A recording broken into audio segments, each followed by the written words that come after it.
दसऱ्याच्या दिवशी का केली जाते शास्त्रांची पूजा? जाणून घ्या त्यामागचा इतिहास आणि महत्त्व. दसऱ्याला संपूर्ण भारतात वेगवेगळ्या नावांनी पुकारले जाते. पूर्व आणि ईशान्येकडील दुर्गापूजा किंवा विजयादशमी, उत्तर आणि पश्चिम राज्यांमध्ये दसरा उत्सवाचे सार सारखेच राहते, म्हणजे धर्म अधर्मावर प्रचलित आहे. दुर्गापूजा किंवा विजयादशमी कर्माच्या रक्षणासाठी महिषासूर राक्षसावर मा दुर्गाचा विजय साजरा करते. तर दसऱ्यामागची कथा भगवान रामाचा रावणावरील विजय दर्शवते. हा दिवस रामलीलाच्या समाप्तीला देखील चिन्हांकित करतो. राम, सीता आणि लक्ष्मण कथेचे संक्षिप्त वर्णन. दसऱ्याला राक्षस राजा रावण, कुंभकर्ण आणि मेघनाथ यांचे उंच पुतळे फटाक्याने जाळले जातात आणि त्यामुळे दर्शकांना आठवण करून देते की काहीही असो, चांगल्याचा नेहमी वाईटावर विजय होतो. याच दिवशी अर्जुनाने भीम, द्रोण, कर्ण, अश्वत्थामा या महान योद्ध्यांसह कुरुकुळाचा नायनाट केला. हिंदू महाकाव्य महाभारतातील कुरुक्षेत्राच्या युद्धात स्वतःहून का साजरा करतात? विजयादशमी वेगवेगळ्या कारणांसाठी साजरी केली जाते आणि भारतीय उपखंडातील विविध भागांमध्ये वेगवेगळ्या प्रकारे साजरी केली जाते. दक्षिणेकडील पूर्व, ईशान्य आणि भारताच्या काही उत्तर राज्यांमध्ये विजयादशमी दुर्गापूजेच्या समाप्तीचे निमित्त आहे. देवी दुर्गाचा म्हैस राक्षस महिषासुरावर धर्माच्या पुनश्चर्येत आणि संरक्षणासाठी विजयाची आठवण आहे. उत्तर, मध्य आणि पश्चिम राज्यामध्ये या सणाला समानार्थी शब्दात दसरा म्हणतात. दसरा, दशहरा हे शब्दलेखन देखील केले जाते. या प्रदेशांमध्ये हे रामलीलाच्या समाप्तीचे चिन्ह आहे आणि देव रामाचा रावणावर विजय झाल्याची आठवण करतो. त्याच प्रसंगी एकट्या अर्जुनाने 1,00,000हून अधिक सैन्यांचा नाश केला आणि भीष्म, द्रोण, अश्वत्थामा, कर्ण आणि कृपा यांसह सर्व कुरुयोद्ध्यांचा पराभव केला. वाईटवर चांगल्याच्या विजयाचे महत्त्वपूर्ण उदाहरण. कसा साजरा करतात? वैकल्पिकरित्या हे दुर्गादी किंवा सरस्वती सारख्य देवीचे पैलूंपैकी एक आदर्श दर्शवते. विजयादशमीच्या उत्सवात नदी किंवा महासागराच्या मिरवणुकांचा समावेश होतो, ज्यात दुर्गा, लक्ष्मी, सरस्वती, गणेश आणि कार्तिकेय यांच्या मातीची मूर्ती संगीत आणि मंत्रांसह त्यानंतर प्रतिमा विसर्जन आणि विदाईसाठी पाण्यात विसर्जित केल्या जातात. इतरत्र दसऱ्यावर रावणाचे उंच पुतळे, वाईटाचे प्रतीक फटाक्याने जाळले जातात. वाईटाचा नाश होतो. विजयादशमीनंतर 20 दिवसांनी साजरे होणारा दिवसांचा महत्त्वाचा सण दिवाळीचा तयारीही या सणाला सुरू होते. विधी आणि तथ्य. दसरा किंवा विजयादशमीच्या मागे विविध कथा आहेत आणि म्हणून हा सण भारतभर वेगवेगळ्या प्रकारे साजरा केला जातो. उदाहरणार्थ, उत्तर किंवा पश्चिम भारतातील बहुतेक राज्यांमध्ये दसरा भगवान रामाच्या सन्मानार्थ साजरा केला जातो. रावण, कुंभकर्ण आणि मेघनाथ यांचे मोठे पुतळे जाळले जातात. तेव्हा रामलीला, जे रामचरित्रावर आधारित संगीत नाटकांचे पुन्हा अभिनयन केले जातात, ते दसऱ्याला जातात. या उलट दक्षिण भारतात अनेक ठिकाणी हा सण मा सरस्वती, हिंदू ज्ञान आणि कलांच्या देवीच्या समानार्थ साजरा केला जातो. या दिवशी लोक त्यांच्या उपजीविकेच्या साधनांची स्वच्छता आणि पूजा करतात आणि देवी सरस्वतीचे आशीर्वाद घेतात. पश्चिम भारतात, विशेषतः गुजरातमध्ये, लोक दसरा किंवा विजयादशमीकडे जाणारे नवरात्रांचे 9 दिवस उपवास करतात आणि देवी दुर्गाच्या 9 अवतारांची पूजा करतात. या 9 दिवसांमध्ये दांडिया आणि गरबा खेळले जातात. 10व्या दिवशी माते दुर्गेची मूर्ती पाण्यात विसर्जित केली जाते आणि ती भगवान शिव यांच्यासह कैलास पर्वतावर परत येते. दरम्यान पश्चिम बंगालमध्ये दुर्गापूजा विजयादशमीला येते, ज्याला बिजॉय दशमी असेही म्हणतात, ज्यात मातेच्या दुर्गाच्या मातीच्या मूर्ती पाण्यात विसर्जित केल्या जातात. त्यामुळे देवीला निरोप दिला जातो. विसर्जनाच्या आधी बंगाली स्त्रिया सिंदूर खेळतात, गुंततात, ज्यात ते एकमेकांवर सिंदूर लावतात आणि लाल कपडे घालतात. हे माते दुर्गाच्या विजयाचे प्रतीक आहे. सण वेगवेगळ्या नावांनी ओळखले जात असला तरी त्याचं सार सारखेच राहतं.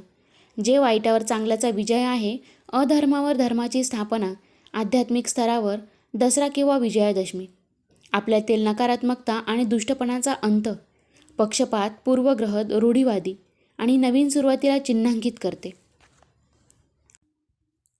उत्तर भारतात दसरा म्हणजे वाईटावर चांगल्याचा विजय होय रामलीलांमध्ये भगवान रामाच्या जीवनाचे चित्रण दसरा सणाच्या 10 दिवस आधी सुरू होते. हे उत्तर भारतातील शहरे, गावे आणि उपनगरातील अनेक हौशी आणि व्यावसायिक नाट्य गटांद्वारे साजरे केले जातात. दसऱ्याच्या दिवशी रावणाचे प्रचंड पुतळे जाळले जातात. दक्षिण भारत. दक्षिणेकडील तामिळनाडूत राज्यात दसऱ्याच्या 9 दिवस आधी दसरा उत्सव सुरू होतो. या प्रदेशात हे 9 पवित्र दिवस हिंदू धर्माच्या 3 मुख्य देवतांच्या उपासनेसाठी समर्पित आहेत. पहिल्या 3 दिवसात देवी लक्ष्मीची पूजा केली जाते, कारण ती संपत्ती आणि समृद्धीसाठी सर्वोत्तम असल्याचे सांगितले जाते. तर सरस्वतीची पुढील 3 दिवस प्रार्थना केली जाते, ज्याला ज्ञान आणि कला यांचे द्वैतवाद म्हणतात. शक्ती दुर्गा म्हणून ओळखल्या जाणाऱ्या देवीच्या श्रद्धेसाठी शेवटचे 3 दिवस समर्पित आहेत. पूर्व भारत. दहिरा हा दुर्गादेवीचा महिषासूर नावाचा क्रूर आणि पराक्रमी सैतानावर विजय म्हणून साजरा केला जातो. तर सरस्वतीची पुढील 3 दिवस प्रार्थना केली जाते, ज्याला ज्ञान आणि कला यांचे द्वैतवाद म्हणतात. शक्ती दुर्गा म्हणून ओळखल्या जाणाऱ्या देवीच्या श्रद्धेसाठी शेवटचे 3 दिवस समर्पित आहेत. पूर्व भारत. दहिरा हा दुर्गादेवीचा महिषासूर नावाचा क्रूर आणि पराक्रमी सैतानावर विजय म्हणून साजरा केला जातो, जो इतका शक्तिशाली झाला होता की त्याने स्वर्ग आणि पृथ्वी दोन्ही काबीज केले होते. असे मानले जाते की 9 दिवसांच्या प्रदीर्घ लढाईनंतर शक्तिशाली देवीने तिला वश करून तिचा वध केला. त्यामुळे हा दिवस विजयादशमी म्हणून साजरा केला जातो. या दिवशी दुर्गादेवीच्या प्रचंड मूर्ती मोठ्या आदराने नद्या आणि समुद्रात विसर्जित केल्या जातात आणि मोठ्या उत्साहाने पाहिल्या जातात. पश्चिम भारत. महाराष्ट्रात दसरा सण भगवान राम व्यतिरिक्त विविध मनोरंजक दंतकथांशी संबंधित आहे. दसऱ्याच्या दिवशी पिठाच्या झाडाची पूजा केली जाते आणि त्यांची पाने जवळच त्यांना अप्रियजनांना भेटवस्तू दिल्या जातात. मिठा ही एक चांगले शगुन मानले जाते. असेही मानले जाते की याच दिवशी महाभारतातील पांडवांनी 12 वर्षाचा वनवास पूर्ण केल्यानंतर शमीच्या झाडाखाली त्यांची शस्त्रे काढली, जिथे त्यांनी त्यांना सुरक्षित ठेवण्यासाठी ठेवले. दसऱ्यापूर्वीचे 9 दिवस येथे नवरात्र म्हणून साजरे केले जातात. नवरात्रीच्या पहिल्या दिवशी स्थापित केलेल्या देवीच्या मूर्तीचे दसऱ्याच्या दिवशी पाण्यात विसर्जन केले जाते. दसऱ्याच्या दिवशी का केली जाते? शास्त्रांची पूजा. दसरा हा हिंदू सणांपैकी एक महत्त्वाचा सण आहे. सर्वात शुभ 3.5 मुहूर्तांपैकी एक मुहूर्त म्हणून दसऱ्याचे पावित्र्य मानले जाते. दसऱ्याच्या दिवशी का केली जाते? शास्त्रांची पूजा. देशभरात नवरात्रीचा सण मोठ्या आनंदाने उत्साहात साजरा केला जात आहे. नवरात्रोत्सवात 9 रात्री आणि 9 दिवस देवीची विविध रूपांची पूजा केली जाते. या उत्सवाला हिंदू संस्कृतीमध्ये अनन्यसाधारण असे महत्त्व आहे.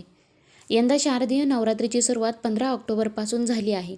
नवरात्रीचा उत्सव दसऱ्याच्या दिवशी समाप्त होतो. यंदाचा दसरा 24 ऑक्टोबरला साजरा केला जाणार आहे. दसऱ्याचा दिवस हा 3.5 मुहूर्तांपैकी एक मुहूर्त असल्याचे मानले जाते. दसरा का साजरा केला जातो आणि या दिवशी शास्त्रांचे पूजन का केले जाते, याबाबत सविस्तर माहिती आपण जाणून घेऊया. विजयादशमी दसरा हा हिंदूच्या प्रमुख सणांपैकी एक महत्त्वाचा सण आहे. सर्वात शुभ 3.5 मुहूर्तांपैकी एक मुहूर्त म्हणून दसऱ्याचे पावित्र्य मानले जाते. पौराणिक मान्यतांनुसार दसरा साजरा करण्यामागील एक समज असा आहे की या दिवशी दुर्गादेवीने चंडीचे रूप धारण करून महिषासूर नावाच्या राक्षसाचा वध केला होता. महिषासूर आणि त्यांच्या सैन्याने हैराण केल्यामुळे देवीने या राक्षसांशी 9 दिवस युद्ध केले आणि 10व्या दिवशी महिषासुराचा अंत केला.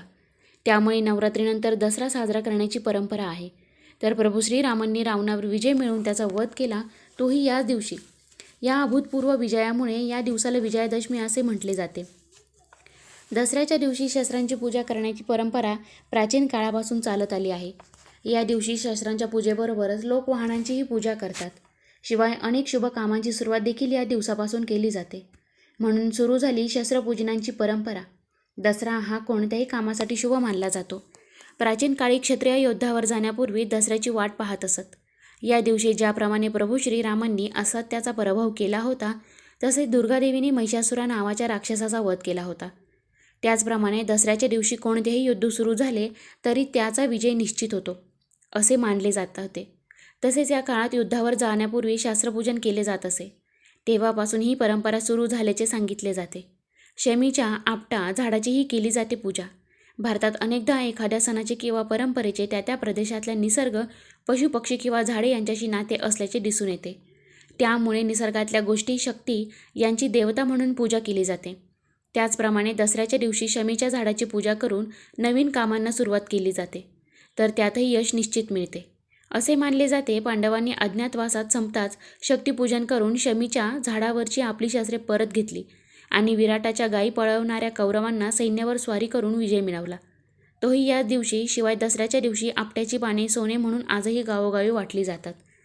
तर मित्रांनो, व्हिडिओ कसा वाटला कमेंट करून नक्की सांगा. माहिती आवडली असेल तर व्हिडिओला लाईक करा, शेअर करा आणि चॅनलवरती जर नवीन असाल तर चॅनलला सबस्क्राईब करायला विसरू नका. धन्यवाद.